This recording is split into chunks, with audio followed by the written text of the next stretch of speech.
예, 우리는 93쪽 7절 신형상으로서의 인간에 와 있습니다. 1항 창조주는 인간의 전 존재를 자기 형상으로 지으셨다. 그래서 우리가 앞에서 말했던 것처럼 인간의 영혼과 육체가 한 인격이다. 그래서 그러한 말을 반복하고 있는 것입니다. 그래서 인격은 영혼과 육체가 있다. 영혼과 육체로 육체의 활동이다. 그래서 인간은 피조 수준에서 하나님의 반사물이다. 그래서 인격에서 우리가 하나님 형상이 나타난다는 것은 하나님 형상을 이제 반사한다. 이렇게 이해를 하고 있습니다. 반사라는 것은 상당히 재밌는 것이죠. 이제 칼빈은 우리를 성경을 거울이라, 창조를 거울이라 이렇게 해서 창조에서 하나님을 알 수 있다 이렇게 말했죠. 그래서 거울이라는 표현이 상당히 재밌거든요. 반사라는 것은 거울이라는 것을 의미한대요. 반사대에서 보이는 것은 실체를 보는 것이 아니죠. 그러나 그 반사대에서 보는 것은 실체를 보는 것이죠. 그래서 우리가 거울이 상당히 재미있는 사물인데, 거울은 이제 거꾸로 해서 보여주는 거잖아요. 그래서 이제 이것을 디지털로 합성을 해서 실제처럼 보이게 하는 기술이 있다는 거죠. 근데 그 거울이 나오지 않아요. 왜냐하면 우리 사람이 인지한 것이 거울에 대한 인지는 항상 반대로 나온다. 이러한 인지가 있기 때문에 이제 잘 나오지 않죠. 그래서 저도 이렇게 핸드폰 전면 캠으로 이렇게 찍는데 어쩔 때는 이제 캠이 거꾸로 나오게 하는 기능인데 그것을 보정해서 후면 카메라로 찍는 것처럼 하는 그 캠도 돼요. 아마 이 캠도 아마 그렇게 거울처럼 이 캠을 찍는 것이 아니라 이제 실체처럼 찍는 캠으로 찍는 전면 카메라일지도 모르겠어요.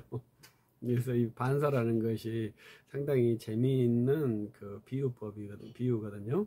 우리가 하나님의 형상을 이제 반사한다 이렇게 하는 인격체들인데 그때 이제 그 상대방이 봤을 때는 거꾸로 보이는 것이죠. 우리는 계속 그 거울을 보면 그 거울을 보고 내가 사물을 인식하는 훈련을 했기 때문에 아주 자연스럽게 거꾸로를 정상으로 인지하면서 내가 행동을 해요. 근데 이제 그것이 반대되는 거울이 오면은 이제 내가 행동이 안 맞게 되는 것이죠. 그래서 이제 그 정상적으로 보이게 하는 디지털 거울이 상용화가 안 된다는 거죠. 그래서 우리들도 마찬가지죠. 우리들도 하나님을 반사하는 이제 반사체들하고 이제 보는 좀 재밌는 표현인데, 그랬을 때는 이제 우리들이 보는 그 반사체의 모습과 다른 사람이 보는 훈련되지 않는 사람이 봤을 때는 이제 거꾸로 보이니까 오해가 생길 수 있다. 이렇게 또 깊게 추론하면 가능하겠죠. 그래서 반사물입니다. 우리는 반사물이라고 개념에서 반사물이라는 것은 내 앞에 있다 이렇게 그것은 훈련을 했죠. 뒤에 있는 것이 아니라 내 앞에 있는 그러한 형태입니다. 그 다음에 하나님의 형상인 인간은 하나님의 인격과 능력을 반사한다. 이거 반사물이니까요. 똑같은 말이고, 아담은 그의 지성으로 하나님의 창조를 탐구했다. 이 탐구의 결정체가 이름을 짓는 것이거든요. 우리들도 탐구하는 힘이 사람에게 있죠. 그것은 하나님의 형상의 한 증거인데, 그 탐구라는 것이 참 묘한 것은 알지 못하는 세계를 탐구하는 거잖아요. 이것도 참 묘한 거죠. 알지 못하는 세계를 어떻게 결정해서 탐구를 해 나갈까요? 참 이해할 수 없는 것이지만, 그래서 우리 항상 꿈이 있느냐 이렇게 말하는데 그건 알지 못하는데 어떻게 내가 꿈이 있겠어요? 그러나 사람은 이 꿈을 갖고 나가면서 인생을 살다가 결국은 죽는 것인데, 그런 기능이 어떻게 될까요? 우리는 아는 만큼 보인다고 하는 사람인데, 알지 못하는 영역에 우리의 인생을 던질 수 있는 것이 우리 사람이죠. 그래서 그런 것이 이제 영혼의 한 기능이고 지성이 있어서 그것을 탐구해내는 능력이, 기능이 있다는 것이죠. 상당히 재미있고 이해할 수 없는 기능이죠. 그래서 우리들이 이제 제 개인적인 이야기를 하면은 제 두 아들이 신학을 하겠다고 해서 이제 걱정이 되는데, 가장 걱정이 되는 것은 우리의 그 신학의 분야가 굉장히 협소하고 경제력이 없는 분야이거든요. 그래서 상당히 그 힘든 분야입니다. 그래서 이제 좀 꺼려 한다 이렇게 생각을 하는데요. 근데 이제 제 아들들은 특이하게 그 분야를 선택했고, 그래도 가겠다 하니 막을 수는 없는 일이고요. 그렇지만 이제 우리가 이 분야, 그 분야에 내가 헌신하겠다 이러한 생각이 어떻게 들까요? 어떻게 보면 속임수로 와서 창념하기도 하고 그렇겠죠. 저 같은 경우는 약간의 이제 서구응 잘 모르는 상태에 와서 목사라는 것을 안 케이스거든요. 그래서 저는 목사라고 생각을 하는 사람이에요.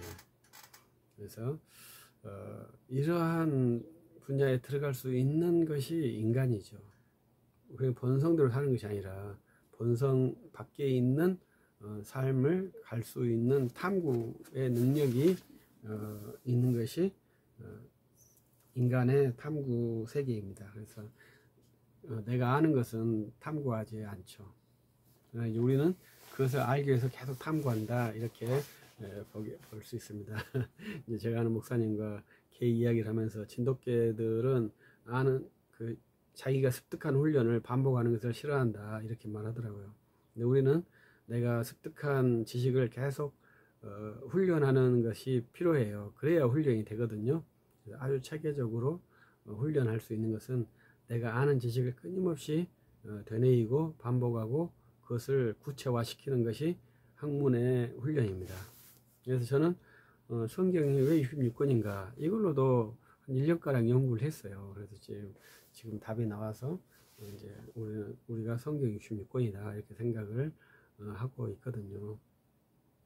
이런 아주 기본적인 것들이 또 쉬운 것은, 어떤 분은 이제 왜 교회 예배 시작할 때 타종을 띵땡땡땡 합니까? 이렇게 왜 이런 것을 했냐면, 미국 같은 데는 그런 걸 하나 미국 예배에서는 그런 예배가 보이지 않다는 거죠. 근데 우리 한국만 땡땡땡 이렇게 타종을 한다. 그래서 왜 하느냐?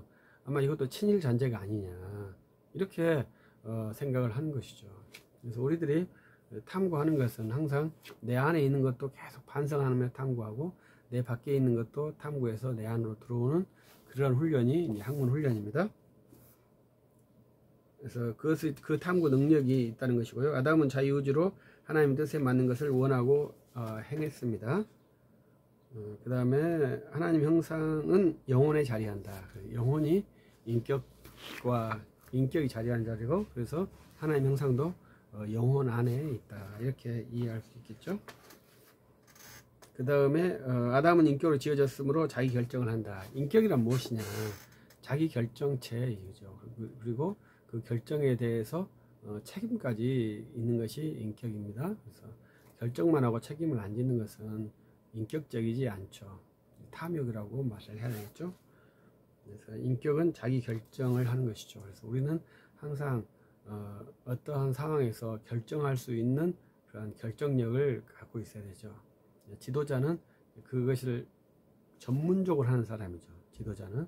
컨설턴트는 그 결정을 돕는 사람이고, 이제 많은 사람들이 그 결정을 따르는 사람이고, 이렇게 해서 모두가 다 그 결정에 포함되어 있습니다. 그래서 그것이 인격적인 부분이라고 말할 수 있습니다. 그래서 결정을 해야 되고요.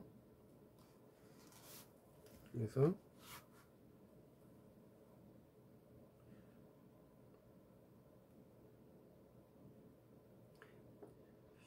그 다음에 인간의 육체는 영혼과 연합하여 신혼 곧 한 인격, 한 통일 인격을 이루었다. 아까 이것은 나왔던 말이죠. 그래서 인간 육체와 영혼은 한 연합체 한 인격이다 이렇게 말했고요. 아담은 하나님의 경배자로서 완전한 형상이다.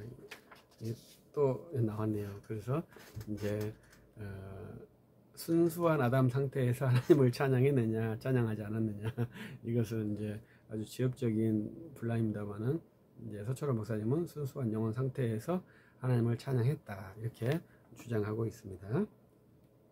8장 순정성 상태에서 아담. 이것이 또 저와 어떤 분의 관련된 내용이죠. 그래서 한번 읽어봅시다. 제목만 읽고 있습니다. 아담은 자유의지를 행사하는 자유인격체로 살았다. 산혼 곧 영적 존재로 살았다. 그 다음에 순정성 상태의 아담이라는 것이죠. 그 다음에 그것은 이제 8절에 보면 파랑에 가면 적극적 의와 성과 거룩한 상태로 창조되었다. 그래서 여기서 이제 약간 오해되는 것이죠. 그 사람이 오해한 것인데, 그러므로 아담의 처음 상태는 완전하에서 완전으로 나가는 중간 상태로 창조된 게 아니다. 이 말을 이제 오해했다고 저는 생각을 해요. 그분이. 그래서 완전한 상태 창조는 누구나 다 인정을 합니다. 그러나 그 완전한 상태, 그 다음에 보면 그의 삶이 하나님 때 완전한 일치하였고 그 법대로 많이 중요한 것이죠. 살았으므로 완전한 의의 상태였다. 아직 미숙하고 어린아이와 같은 상태가 아니었다. 그러니까 처음에 우리가 우리 조상 아담은 우리가 다른 것은 이제 어머니의 태를 경험하지 않은 그러한 거죠. 우리도 어머니의 태를 경험했습니다만은 기억이 없습니다만은 그 기간이 없었던 것이죠. 그의 판단력은 완전하고 하나님 뜻과 정하신 법에 표준에 맞도록 결정하였다. 곧 적극적 의의 상태로 창조되었으며 자라서 연습을 통해서 결정하고 하나님 뜻을 전 것이 아니면 처음 판단의 결정도 완전하고 흠잡을 수 없었다. 이 상태로 창조한 것은 다 인정을 합니다. 그래서 아담은 하나님의 뜻만을 기뻐하였다. 하나님 좋아하고 바라는 것을 아담이 바라고 좋아하셨다. 아담의 욕망과 바람은 더 하나님을 따랐으므로 선하였다. 그래서 선한 상태로 창조되었다. 이것이 이제 성경이 제시하는 것이죠. 아담은 하나님의 완전하심에 따라서 그의 상응에서 선택하고 결정하여 그의 뜻을 일치하게 바랐다. 즉 거룩함의 상태로 창조되었고 거룩한 삶을 살았다. 이것이 기간이 얼마냐, 이것이 이제 신학자들과 일치가 되지 않는다 이 말이죠. 그러나 이제 죽음에 종속되지 않은 상태로 창조되어 위험을 가졌다. 아담은 육체와 영혼으로 구성되어 존재로 창조되었고 물질이 그에게 근본이었고 그는 죽지 않도록 창조되었습니다. 처음부터 죽음에 종속되었다면 그의 존재는 그렇게 찬란한 위험을 가질 수 없었을 것입니다. 죽지 않을 수 있도록 창조되고 조성되어서 위험이 찬연하였다. 그래서 근데 이제 문제는 뭐예요? 죄가 아담을 덮음으로 그의 영광이 찬란함을 상실하였다. 상실을 했다는 게 문제잖아요. 완전의 문제가 아니라 상실의 문제가 있거든요. 그래서 상실할 수 있었다 이거지 않습니까? 아담은 죄를 지을 수 있었다, 이런 게 문제가 되는 것이거든요. 그 상태를 어떻게 볼 거냐 이렇게 말하는 것인데, 그 상태는 이제 완전하고 순수하고 거룩하고 다 말하지만 가변적이다. 그 상태가 A에서 처음 순수 상태에서 죄된 상태 B로 옮겼기 때문에 그걸 가변이라고 하지 않습니까? 그래서 변화했다. 변화의 가변성이라고 하죠. 우리는 이제 그리스도인이 된 사람인데, 이 그리스도인 된 사람에게 이 비그리스도인이 될 수 있느냐 했을 때 우리는 그럴 수 없다. 불변성을 구원의 탈락 불가능을 주장하잖아요. 그것이 우리 장로파 신학의 특징이거든요. 그래서 구원의 탈락 가능성을 인정하지 않는 것이죠. 이 상태와 첫 순수한 아담 상태의 가변성과 우리의 구원의 탈락의 불가능성, 이것이 정확하게 이해가 돼야 되죠. 그렇지 않는다면 이제 그 가운데 있는 보편 속죄가 가능한 것이죠. 보편 속죄와 구원 탈락의 가능성이라는 그 조합이 이제 알미니안 계열의 조합이 되죠. 그 알미니안 계열의 원조가 펠라기우스라고 볼 수 있어요. 이제 그분들은 그 주장 알미니안 교리를 따르는 종족 종파는 없습니다. 감리교 분들도 알미니안이라고 말하지 않고 웨슬리안이라고 말을 하죠. 그래서 웨슬리안과 알미니안이 같은가 했을 때 그것은 이제 우리는 같다고 말하기도 하지만 그분들은 같다고 주장을 하지 않죠. 그래서 이제 공통점은 구원의 탈락 가능성을 말하죠. 그리고 하나님의 인격과 능력을 반사하는 하나님 형상으로 세워졌다. 계속 반복하는 것 같죠? 반복하는 것들을 계속 읽어주시면 매우 좋겠습니다. 아담은 성령의 내주를 가지시고, 그러니까 이것이 이제 이런 것도 재밌는 표현인데, 루터 교회는 첫 사람의 삼위일체 내주라고 말했다. 삼위일체 신비를 성령의 모심이다. 이것을 이렇게 제시만 했을 때 이제 이렇게 제시만 하면은 저자가 인정한 것으로 봐야 되지 않겠습니까? 그러니까 이제 삼위일체 내주다 이 말이 쉬운 말 같습니다만 굉장히 어려운 말이죠. 근데 이제 우리가 성령의 내주를 하는데 이제 서철원 박사님의 성령 신학을 보면 성령의 내주는 곧 삼위일체 내주다 이런 식의 발언을 하는 것으로 제가 기억을 합니다. 그래서 삼위일체 아버지 아들과 성령이 함께 내주했다. 이러한 방식은 좋은 이해라고 저는 생각은 하지 않습니다. 그래서 이제 저자가 인정했는지 인정하지 않았는지는 제가 이 글로만 봐서는 알 수 없습니다만은 이제 우리가 순수 아담 상태의 내주 방식과 또 노아 시대의 내주 방식이 그 후로 내주 방식이 같지 않다. 이것은 성경 창세기 6장을 보면 파악할 수 있다고 생각을 합니다.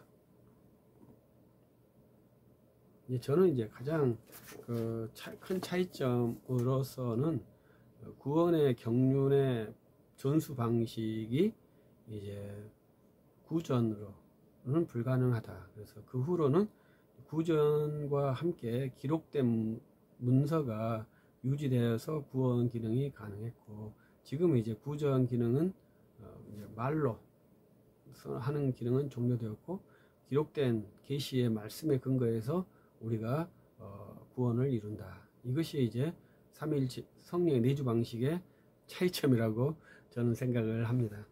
근데 여기서는 이제 아담은 성령의 내주를 거쳐 하나님을 모셔 살았다. 그러니까 그때도 성령의 내주를 말하죠. 네, 성령의 내주는 언제나 말할 수 있습니다. 그러나 이제 그것이 가변적이다. 나중에 이제 죄를 받으면서 정죄됨으로써 그 기능이 상실되지 않습니까? 죽음에 이르는 존재로 전락하게 되었는데, 그러한 상태의 내주를 정확하게 규정하는 것은 쉽지 않습니다. 그렇게 규정하는 것이 없었는데 우리 교재의 서철원 목사님은 그것을 시도하고 있다. 그걸로서도 그 자체로도 큰 의미를 가지고 있어요. 그러나 이제 우리가 신학할 때 중요한 것이 사변을 계속 넣을 것이냐 넣지 않을 것이냐 이런 훈련인데요. 제가 이제 이번 한 2, 3년 신학 논쟁을 하면서 제 경험으로는 지금 현재 긴박한 것은 사변보다 실제적인 복음을 전도하는 필드, 그 행동이 중요하다. 논쟁보다 복음을 전도하는 것이 훨씬 더 지금은 긴박한 시대가 되었다라고 생각을 합니다. 그래서 우리가 풍성한 경제 활동, 경제에 있기 때문에 안전하게 사변을 할 수 있는 구조가 되었지만 복음 전도를 해야 하는 그러한 긴박한 시대도 병행되어 있다. 이렇게 생각을 해요. 옛날에는 이제 많은 교회 숫자의 증가가 어떻게 보면 사역자 생존과 어떻게 연관될 수 있었지만 지금은 사역자의 생존은 스스로도 마련할 수 있는 그런 사회 구조가 되었거든요. 그렇기 때문에 사역자가 정말로 생존을 떠나서 순수하게 복음을 전도할 수 있는 그러한 그리스도인이 되어야 되고, 또 성도들은 헌금을 많이 해야 되거든요. 그래서 많은 헌금이 교회 사역자를 부패하게 하는 그러한 것이 아니라 그 많은 헌금이 가난한 자들에게 많이 공유될 수 있는 그러한 교회 구조라면 여전히 자본주의가 교회를 함몰시키지 못하는, 자본주의가 사역자를 부패시키지 못하는 그러한 유익한 기제가 될 수 있겠다, 이러한 생각이 듭니다. 그래서 우리가 성령의 내주 방식을 우리 저자께서 이제 구체화 시킨 것을 여러분들이 보고 있습니다. 창세기 6장이 하나의 중요한 포인트 성경 말씀의 근거가 있고요. 그 다음에 우리가 죄를 범했을 때 그 형상이 어떻게 되었을까 했을 때 형상이 제거되었다 이렇게 하지 않고 형상이 훼손되었다 이렇게 이해를 하거든요. 그러한 이해 방식들을 여러분들이 한번 깊게 생각하면서 창세기 1장, 2장, 3장, 그 다음에 4장, 5장, 6장을 지금 우리가 이해하는 훈련을 하고 있다 이렇게 생각하시면서 성경을 깊이 상고할 수 있다면 매우 유익할 것이라 생각을 합니다. 감사합니다.